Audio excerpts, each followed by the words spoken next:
my name is Simon Hunter and I run Simon Ssd Dance, a dance school based in Edinburgh. I've decided to use my time in lockdown to be a little bit more creative and start a new project called Simon Talks Dance. I'm going to be interviewing several different males in different parts of the industry, from performers to choreographers, students to teachers. I want to know how they've managed to succeed in this industry and what obstacles they've had to overcome. In a world when there's still so much negativity and stigma around the situation, I want to dive into this and try and make it a much more positive conversation. As a male teacher, I feel that my purpose is not only to teach the next generation of dancers, but also to try and inspire more boys into dance. The dance industry would not survive without males, and with so much support behind similar campaigns all around the world, I want to talk about this on a more local and interactive platform. Today, I'm going to be talking to Matthew Miller-Jones. He is a professional dancer and teacher who studied at Addict Dance College. He was also on the season 2 of The Greatest Dancer in Brothers of Dance. So let's see what he's got to say today.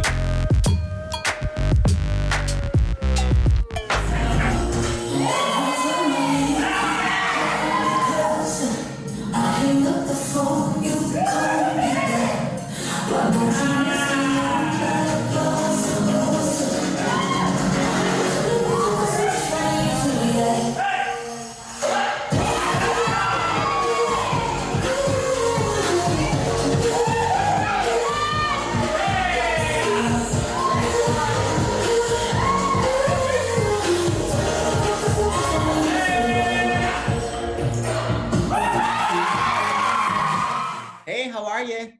Hi, I'm good. How are you? Yeah, fine. How's lockdown? It's a bit of a crazy time. Just stayed inside, but it's all right. It's really good, thank you. Good. I'm glad. Are you still managing to... Oh, Scotland's, well, you know what it's like. We're literally lockdown, but we're getting there. Did you manage to do like any online classes yourself, like taking classes? Yeah, I've been taking quite a few actually, because I've obviously got to keep up training, obviously being a dancer. But yeah, it's a bit crazy because it's not the same like interaction with a student teacher that you get in a normal class. So it's a bit different, but it's good. Yeah, it's good. And also I feel like you're able to take classes with people that you wouldn't usually get the chance Normally, to. yeah, definitely. So it's good. So what I'd love to do is I'd love to go back to how you first started getting into dancing in the first place. Now, you started at quite a young age. How did you ever come across it in the first place? Well, when I was younger, I was put into foster care. So that was a big turning point in my life. But the only thing that sort of like calmed me down, and I've got ADHD and things like that. So the only thing that like sort of calmed me down was dance and took all of my energy out of myself. So I was put into dance from a very young age. And from then, like from every foster home that I've been to, it was always a thing that I had to do dance because it was the only thing that calmed me down. It's the only thing that made me happy. So that's why I was really quite young when I got into dance. But I'm so glad it happened because as much as I'm a bit ecstatic and excitable, it does calm me down a lot. Yeah, and how and what kind of dance did you first start with? Did you just go to the local dance school or what was it? No, I'm a disco kid, so I started with disco, yeah. So I've done disco for a while, but I was never like noticed until it was like I was sort of 16 years old in disco.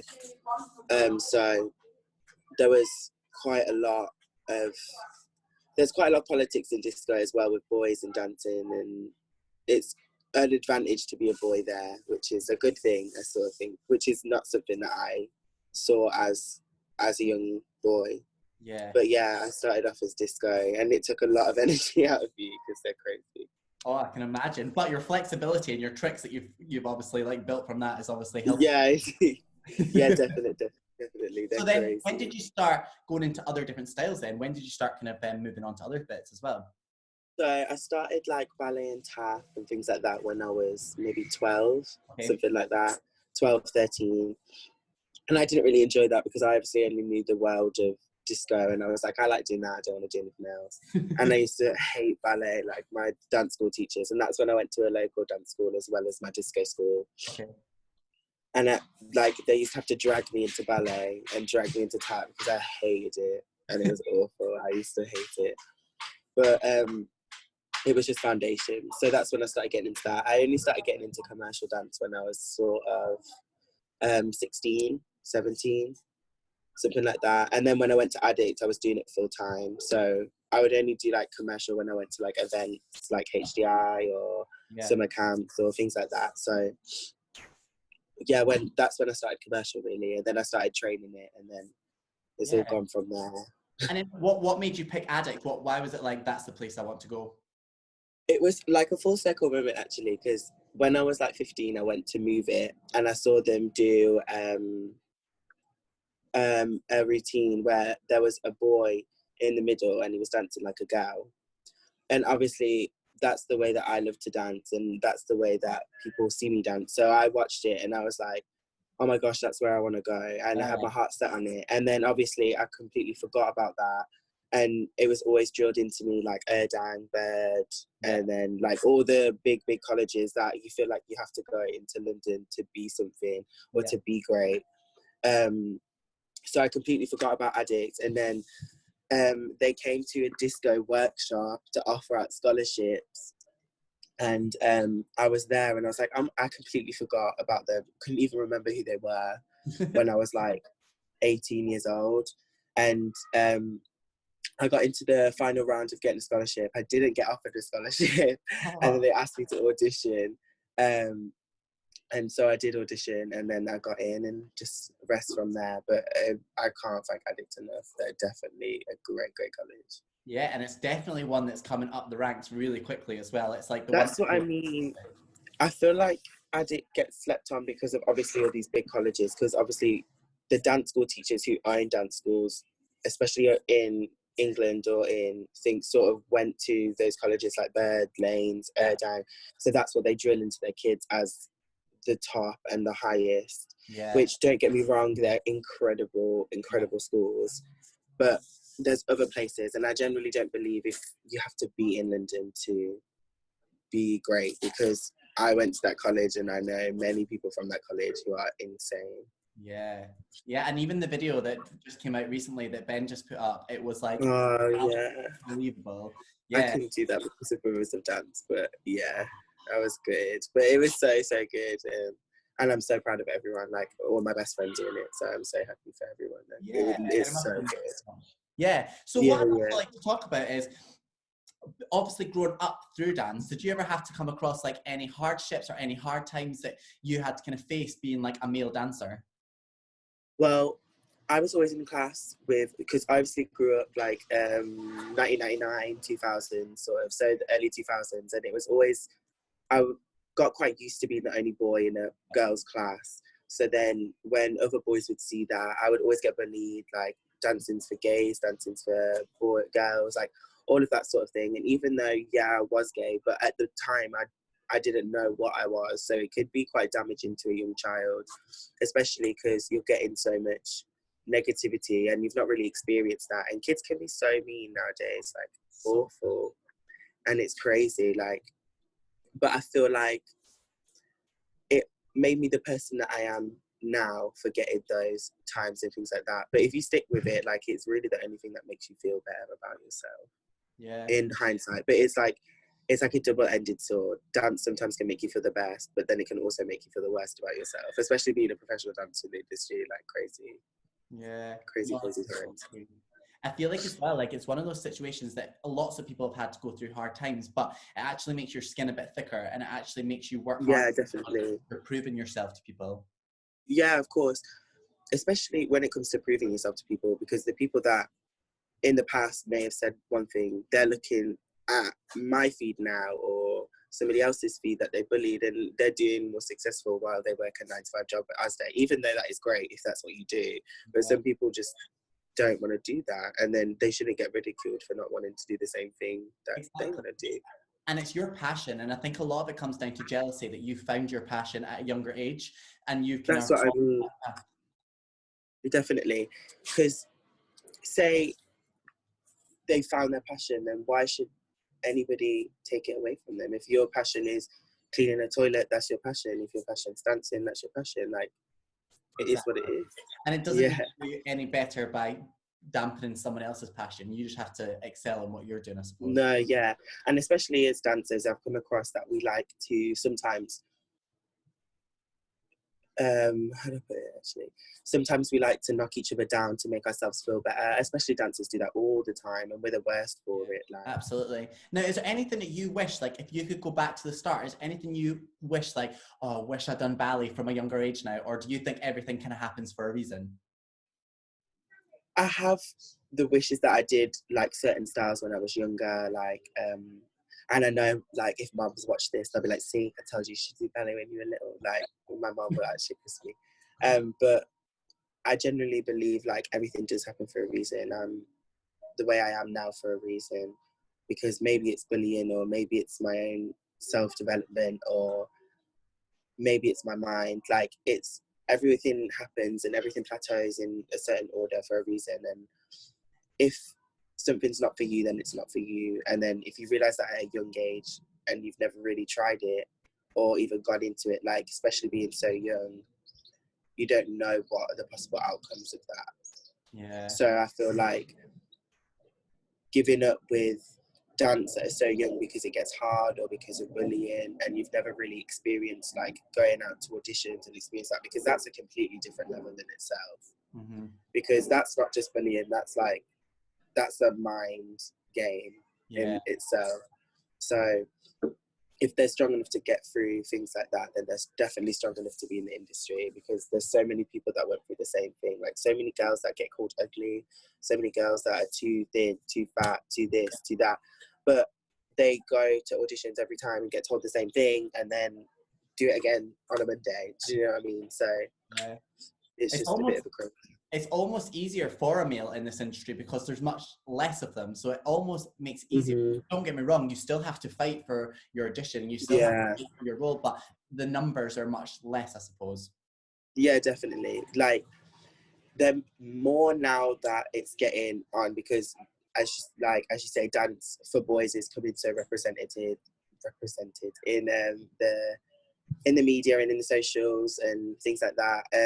So it's becoming more, but it's never going to be as much as other girls. Like, it's a joke. Yeah. And like I always say, I'm the biggest male feminist that anyone's ever come across. Like, it's a joke for girls out there. It's crazy. But for boys, yeah, it's less of a numbers, and there's not many that show up, but the ones that show up are good, like, so good. So it's just a different sort of level of dancing. It's a bit crazy, especially because boys are so powerful and so strong, even though a girl can do that, because I know plenty of girls that are the same.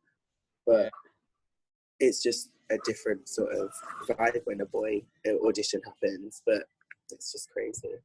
You're right. Also, you were obviously in Brothers Dance, which was an all boys. How was that experience being with all boys and not being with all the girls that you've been used to in training that whole time?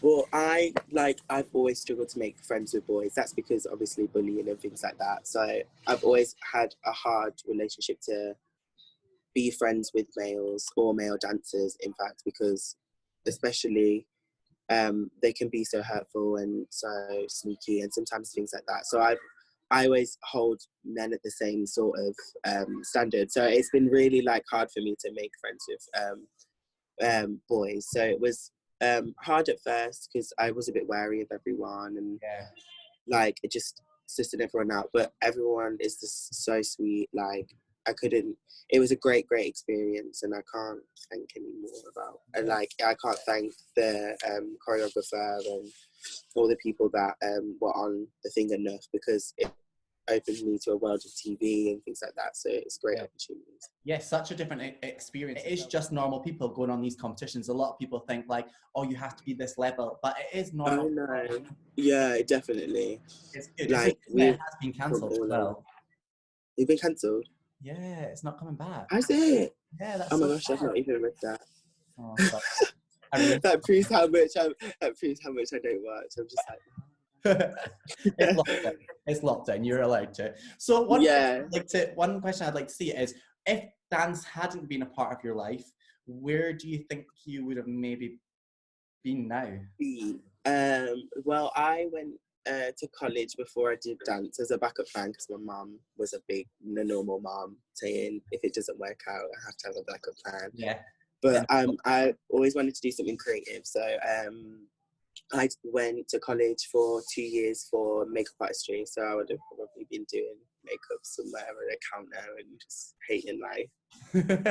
But still creative. But still something creative, yeah, because I don't have a mind for books at all. I'm not the smartest Neither. book on the shelf. But at least you're talented, so you can always have that. Thank you. But one last thing is, if you were to speak to maybe a 12, 13-year-old boy who loves dance, who's got a passion for dance, who's talented, but a little bit struggling with the negativity and the bullying, what kind of advice would you say, like, this is what you need to do, keep going? That's a hard one, actually. I would probably just say, like, I know it's easy said than done, but who cares? Like, it's your own choice and it's your own life, and you're the only person that determines what you do in your life, and it's the only thing that makes you happy is dance, and that's what you need to continue doing. And I feel like, as I said before, if you've not tried it and you've not entered the world, in the crazy world of auditions and craziness and all the fun stuff that comes with it, then I don't really feel like it's worth giving up. Because if you are so passionate about it and you love it, you surely shouldn't want to because someone says that it's for girls or someone says it's for gays. Because so what if that's what they think? They don't know that, because I know plenty of straight males that have probably been through the same thing, that do dance and excel in it. Like, you just have to turn on your screen and you can see people who are straight males and they're doing the thing. Yeah. No, you're so right. Really, right. And through these conversations, I've chatted to different people from all different backgrounds and different sexualities, and they all say the same thing. Like, if you've got a passion, follow it. Like, don't listen to whatever other person has to say. Yeah. It's not fair for someone to make someone feel like that, but by quitting, that gives them power and they'll be in the background while you're thriving, and that's just how you want it. Exactly. No, I appreciate it. And you are doing a few online classes yourself, sometimes just on your Instagram, is that right? Wow. But yeah, they're just on my Instagram, and I just post them on there when I do them. Amazing, just in case any of our kids want to join in or whatever. But honestly, thank you so much for taking the time to talk to us. I feel like it's super important for males to kind of come together and just kind of show like it'll work. So if you inspired one person for having this chat, I think that we've done our job. Yes, definitely. Yeah, well, thank you so much. And if you're ever up in Edinburgh, come and visit us. We'd love to have you come in. Definitely, of course. We'll get this sorted for sure. But thank you so much. We'll speak to you in the future. Enjoy the sunshine today. Oh, thank you. See ya. Bye. Thank you so much for taking the time to watch Simon Talks Dance today with Matthew. Hopefully you've enjoyed getting to know him a little bit better. If you have any feedback or if you've got any questions you'd like to know, then please let me know on any of the social medias. We've got our Facebook, we've got our Instagram, and we've got our YouTube. Thanks once again and have a lovely day.